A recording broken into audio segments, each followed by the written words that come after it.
um assunto que ninguém quer tratar. O que vem a ser de fato a da reforma tributária? Não só o que o PT está querendo fazer, mas o que é isso, né? De fato.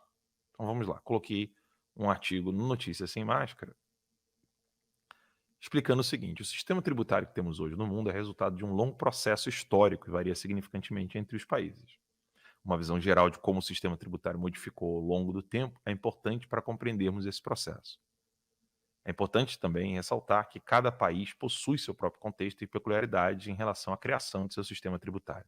Antigamente, em sociedades mais antigas, a tributação muitas vezes era baseada em formas primitivas, como a coleta de produtos agrícolas ou de metais preciosos.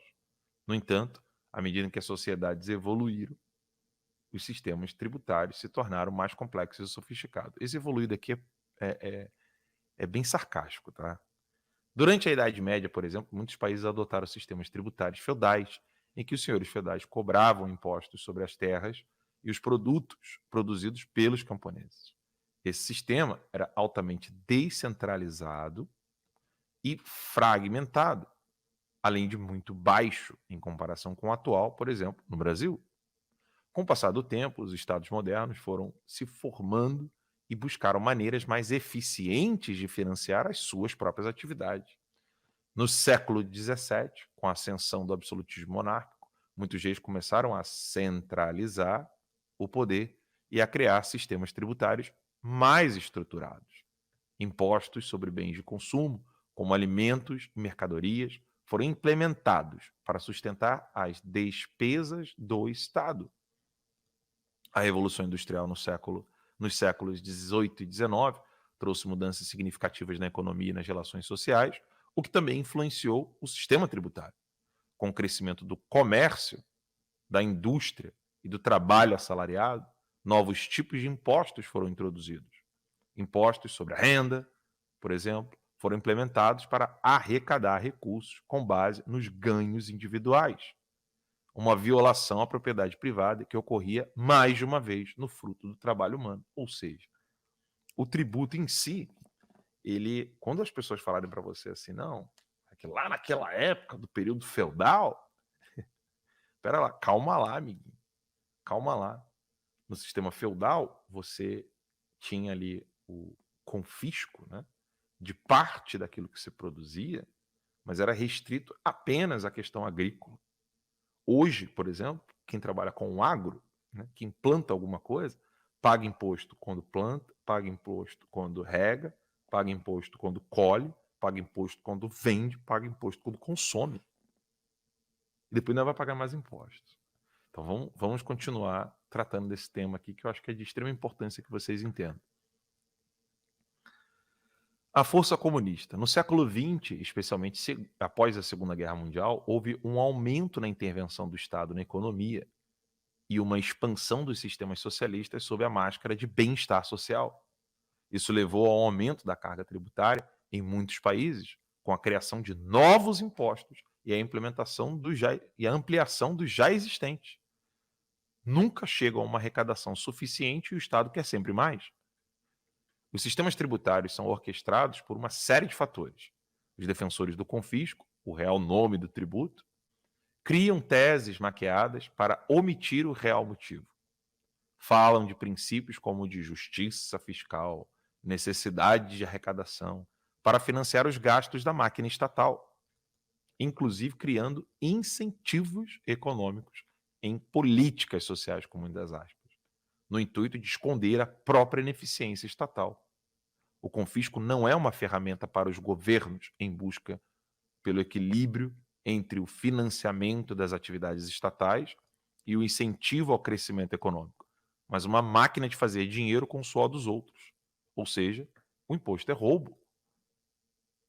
Vejam, o que nós estamos falando aqui é para deixar claro que qualquer empresa com a ineficiência do Estado seria uma empresa que não teria cliente. Então, eu quero que você que está me assistindo agora saia dessa política do dia a dia por uns segundos e preste muita atenção no que eu tenho a dizer para você. Tá?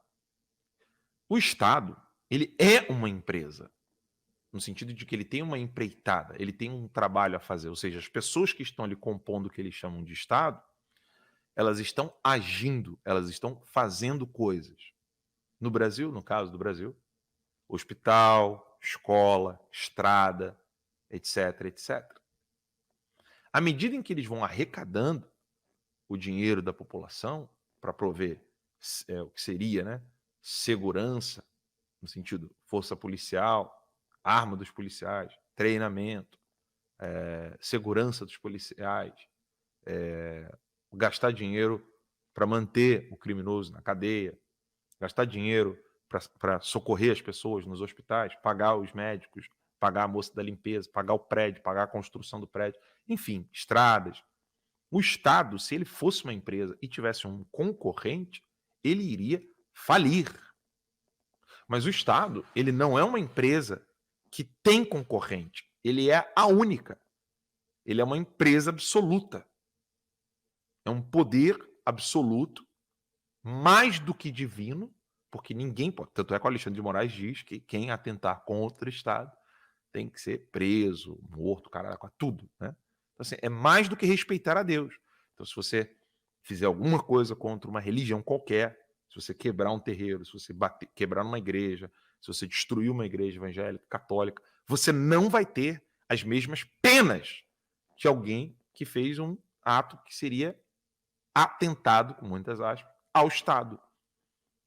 Então, o Estado ele tem uma característica divina na mente dos que os defendem.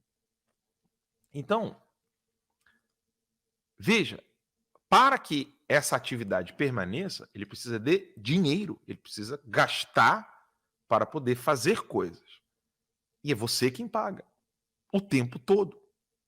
Até o cara que não quer pagar impostos, como, por exemplo, aquela pessoa que vai sonegar os impostos, até ela está pagando imposto de alguma maneira. Está pagando imposto quando compra o pão, porque o real valor do trigo com pão e o lucro que o cara vende tem que colocar o que ele paga de imposto para vender para você. Porque o Estado vai comer um pedaço daquele dinheiro do pãozinho. Um pão que você compra na padaria, um mísero pão francês, ele já vem com o Estado ali comendo dinheiro. Então, mesmo o sonegador paga imposto. E aí, o texto inteiro, né? Depois eu falo da questão do marxismo, mas vamos só para o finalzinho aqui do texto. Quem quiser depois leia lá no site noticiassemmascara.com.